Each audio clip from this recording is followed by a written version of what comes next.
خیرکم من تعلم القرآن وعلمہ، تم میں بہترین شخص وہ ہے جو قرآن کریم کو سیکھے اور دوسروں کو سکھائے۔ بسم اللہ الرحمن الرحیم۔ انشاءاللہ آج سے ہم ایک بہت اہم اور نئے موضوع کا آغاز کریں گے۔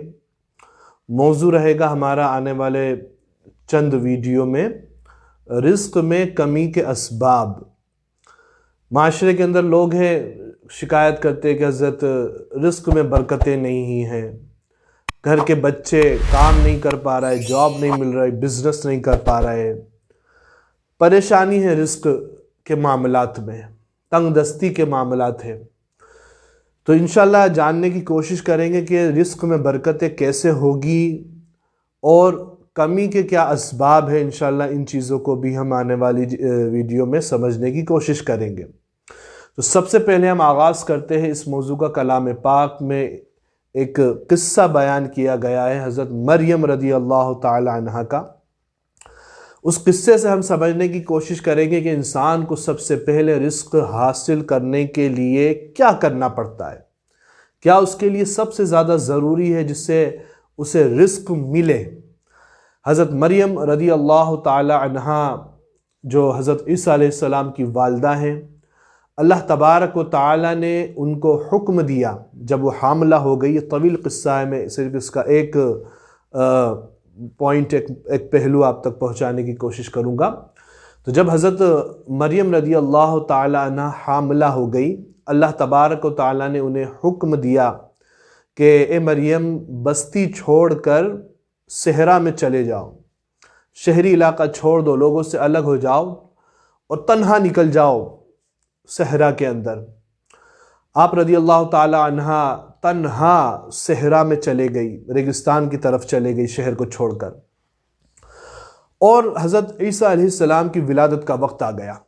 آپ تنہا ہے، حضرت عیسیٰ علیہ السلام کی ولادت کا وقت ہے اور شدید درد کی تکلیف میں ہے آپ۔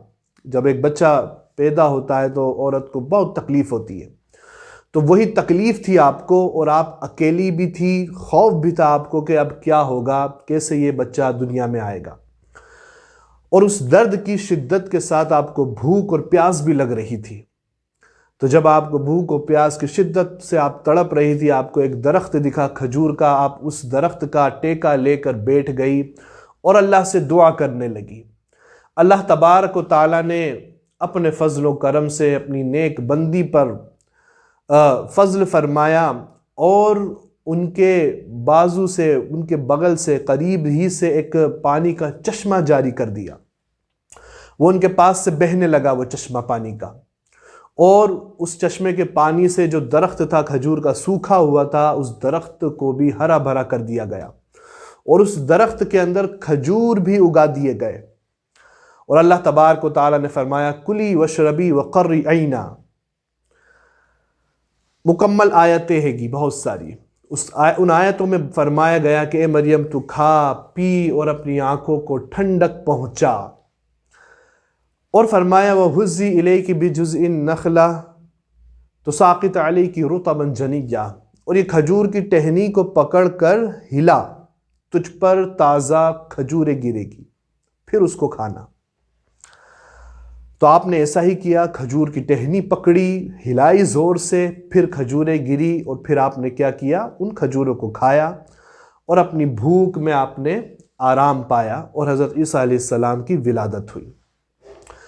اب تفاسیر کے اندر علماء اکرام نے اس قصے سے بڑی پیاری بات اخذ کی ہے۔ وہ فرماتے ہیں کہ دیکھیں اللہ تبارک و تعالی نے حضرت مریم رضی اللہ تعالی عنہا کے لیے پانی کا چشمہ جاری کر دیا ریگستان میں سے، سوکھے ہوئے درخت کو بھی اگا دیا، اور اس کے اندر کھجور بھی پیدا کر دیے۔ لیکن اللہ تبارک و تعالی نے حضرت مریم رضی اللہ تعالی عنہا کو یہ حکم کیوں دیا کہ تو درخت کو پکڑ کر ہلا، پھر تجھ پر کھجور گرے گی؟ اللہ تو قادر ہے، جب وہ سوکھے درخت کو ہرا بھرا کر سکتا ہے تو درخت کو حکم دیتا، درخت خود کھجور نیچے گرا دیتا ان کی گود میں۔ لیکن حضرت مریم کو حکم دیا گیا کہ تو ہلا تب یہ کھجور گرے گی تجھ پر۔ تفسیر میں علماء اکرام فرماتے ہیں کہ دیکھیں اللہ تبارک و تعالیٰ کو یہ قصہ رہتی دنیا تک کلام پاک میں باقی رکھنا تھا، اور دنیا والوں کو یہ بتانا تھا کہ جو تمہارے اختیار میں نہیں ہے وہ اللہ تبارک و تعالیٰ کر دے گا۔ پانی نکالنا حضرت مریم کے اختیار میں نہیں تھا، اللہ تعالیٰ نے نکال دیا۔ درخت کو ہرا بھرا کرنا حضرت مریم کی قدرت میں نہیں تھا، اللہ تعالیٰ نے ہرا بھرا کر دیا، اس میں کھجور بھی اگا دیے۔ لیکن درخت کو ہلانا حضرت مریم رضی اللہ تعالیٰ عنہ کی قدرت میں تھا، طاقت تھی ان میں، اگرچہ وہ شدید تکلیف میں تھی، اگرچہ بچے کی ولادت کا وقت تھا، اس وقت بھی اللہ تبارک و تعالیٰ نے کہا کہ مریم ہلا، اے مریم ہلا، پھر تجھ پر گریں گے۔ علماء فرماتے اللہ تبارک و تعالیٰ نے انسانوں کو یہ بات بتائی ہے کہ تم کتنی ہی تکلیف میں کیوں نہ ہو، کوشش تمہیں کرنا ہی پڑے گی، کوشش تمہیں کرنا ہی پڑے گی۔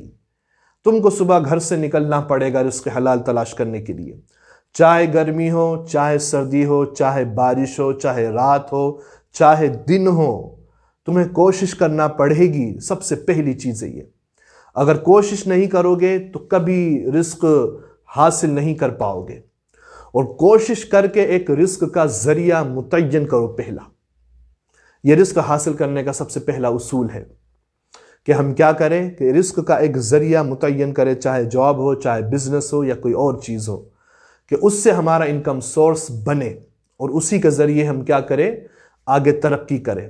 نوجوان بسا اوقات مایوس ہوتے ہیں، اور اپنی غلطیوں کی وجہ سے ہم صبح اٹھ نہیں سکتے، اتنی دور جا نہیں سکتے، گرمی میں پریشان، بارش میں پریشان، غیر ضروری وہ ریزن بنا لیتے ہیں۔ تو نوجوانوں سے گزارش ہے، دیکھیں کلام پاک میں جب حضرت مریم رضی اللہ تعالی عنہ کو اتنی سخت شدت کے باوجود اللہ نے حکم دیا کہ تو کوشش کر درخت کو ہلا، تو یہ بات یاد رکھو، کنڈیشن سچویشن کیسی بھی ہو، کوشش ہمیں کرنا پڑے گی، اسی کے بعد اللہ تبارک و تعالیٰ کی مدد آئے گی۔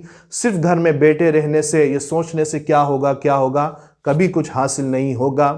اگر لائف میں کچھ کرنا ہے تو گھر چھوڑے، جگہ چھوڑے، کوشش کرے رزق حاصل کرنے کی، یقیناً اللہ تبارک و تعالیٰ مدد فرمائے گا۔ اس موضوع کو آگے اور کنٹینیو رکھیں گے، ہم بہت ساری اہم باتیں پہنچانے کی کوشش کریں گے۔